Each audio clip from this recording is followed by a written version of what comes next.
Hey folks, welcome to the very first episode of my new series where I build a 3D printing business from the ground up. Now, I know there's lots of videos out there on YouTube right now, so hear me out because my journey is a little bit different. I'm going to be completely transparent with you in this journey. I mean, it's everything from wins to mistakes in the tools that I use and the decisions I make, and of course, why. And today's episode, the very first episode, begins with a huge fork in the road.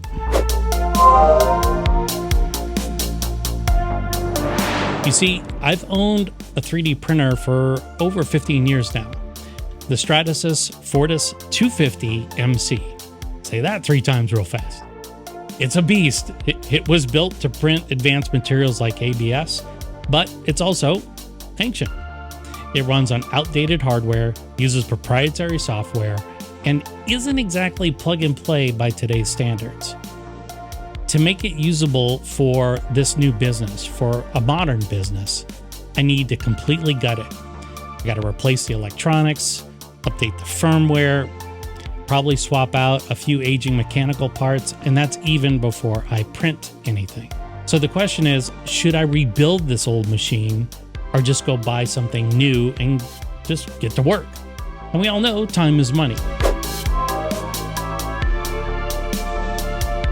So before I go any further, a little about me. I'm not new to this game. I've been around 3D my entire career. I started at Autodesk. I'm a former Autodesk employee. I worked in their multimedia division. That's what it was called back then. I've written books about 3D design. I've run multiple businesses built around 3D products. And it should be as no surprise that I've already selected my design software. That's Fusion 360. So if you're using something else, that's totally cool. That's what I'm using throughout this journey. But if you're wondering why I'm just now getting back into 3D printing, here's the truth. I sold my last 3D business because I was frankly just tired of it. I was a little bit burnt out. People weren't paying their bills. And so I decided to take a detour into the beer making world. So I started a new brewery. And of course, then COVID hit. And like so many others that, we just didn't survive.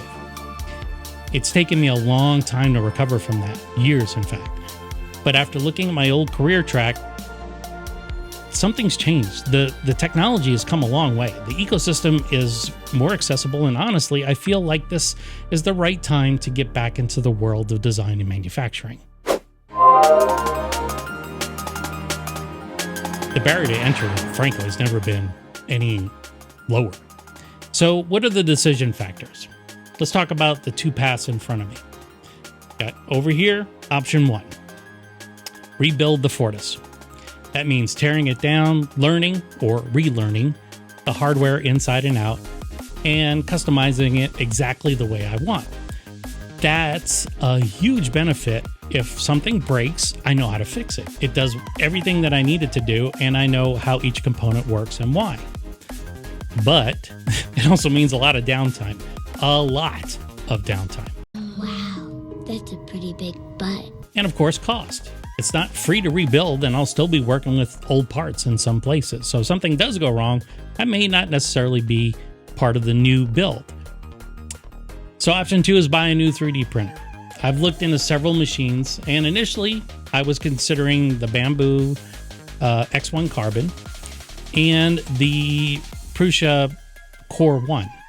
But after doing more research, I'm not so sure. Specifically with Bambu, the company has made some decisions that give me a little bit of concern. The mandatory firmware updates, the closed source tech, and frankly, the price hikes that didn't sit right with me as a US customer. Frankly, they decided to take the prices higher before the tariffs even hit. So it's kind of like, is this for the benefit of the customer? Where, there's other places saying, hey, buy now before the tariffs kick in. They just went up before the tariffs even took place. So now I'm seriously considering other options, other Core XY printers. Of course, Prusa is still on the list, but I'm also open to bed slingers if they make sense. But the thing about the Prusa, especially with the CoreONE, is that it's a 4 to 5 week lead time. So kind of going back to time is money, or if I'm going to wait around for the CoreONE to arrive, that's 4 to 5 weeks that I could just go and buy a bunch of parts and then potentially rebuild the Fortus into exactly what I need. So there's other possibilities, of course. You know, I've got, I'm looking at Creality, I'm looking at Flashforge, and then, like I said, bed slingers. The Prusa Mark IV's or the Bambu A1. I'm still looking at Bambu. It's not like I've written them off. It's just that I have concerns. So what's my business strategy? Now, regardless of what printer I go with, here's what I want you to know about my business so you understand my thought process. I'm not starting a business that prints fidget toys or cosplay helmets. It's just not my thing. This is going to be a low volume, high margin business, custom products specifically. I'm designing products that solve specific friction points, especially in the creator space. So YouTubers, videographers, people that find themselves in a home studio or the like, just solving a lot of friction for them. Think tools, accessories, and fun but functional objects that you'd want to have in your workspace.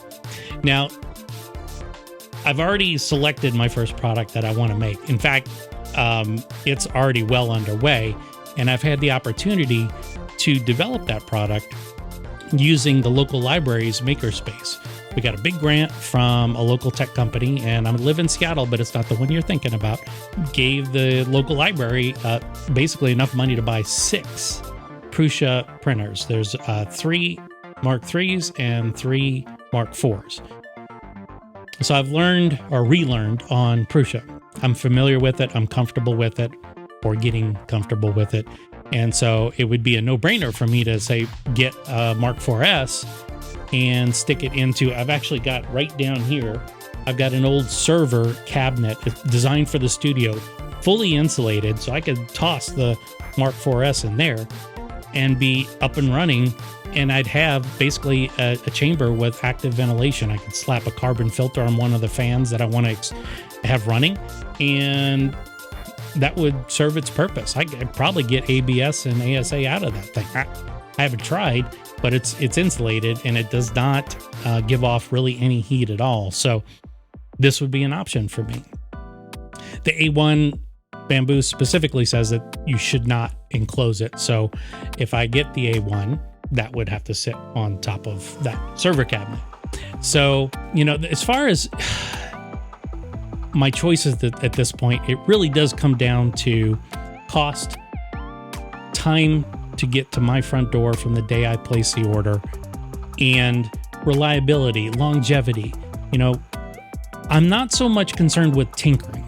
I love to tinker with stuff, but, you know, the reality is I have to be basically making money from the get-go.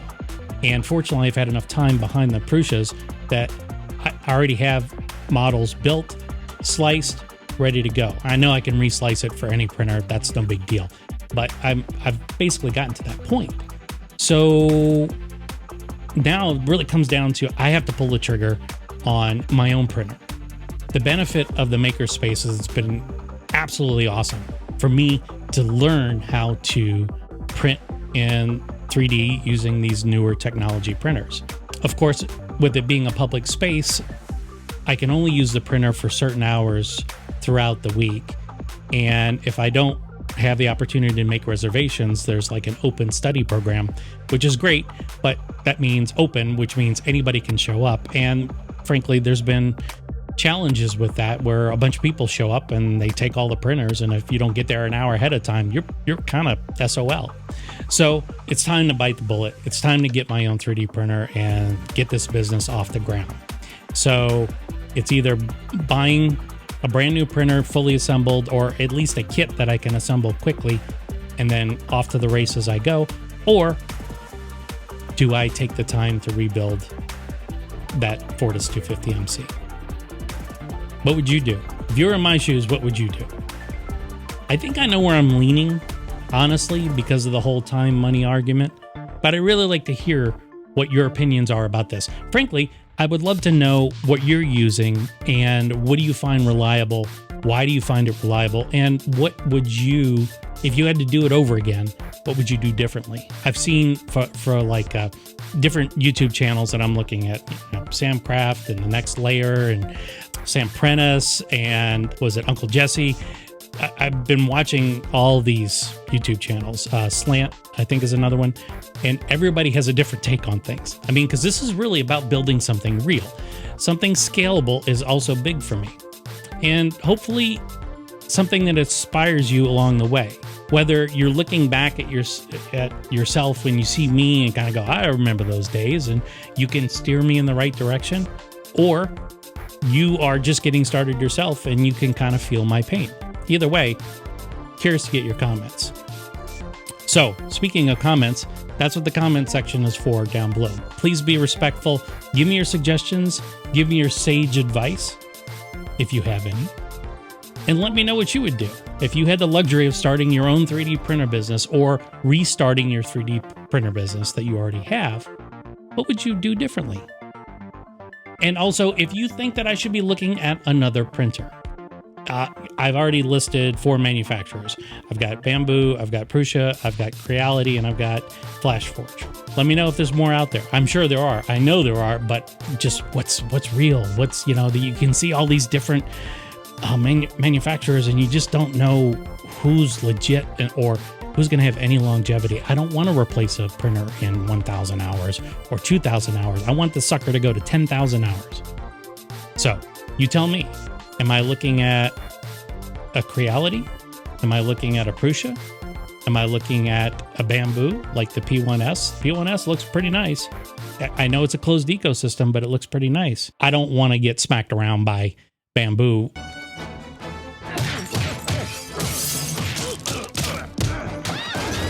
When they decide that they're going to say, for instance, automatically update the firmware on my printer, and next thing you know, I can only use their filament. I don't want that to happen to me because I don't want to be locked into anyone's ecosystem. So that's been the beauty of things so far. The ecosystems are, for the most part, cross-compatible, especially when it comes to slicers and printer profiles. If it sounds like I know what I'm talking about, it's because I've been spending the past couple of months researching this stuff. But now I'm ready to reveal what I'm up to and then also get feedback from people. So let me know what you think. Again, comment section.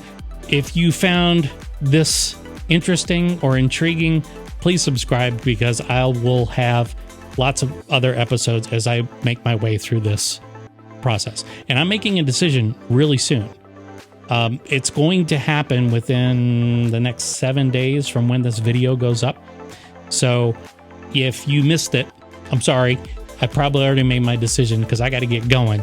But at least you'll know why I made the decision I made because I'll explain that in an upcoming episode. For now, thanks for being here. Episode 2 should be hot on the heels of this one. And in episode 2, I'm going to walk you through the Fortus 250 MC. It's a short video. I just kind of went around it. And just so you know what I'm dealing with, what I have, what's tangible right now.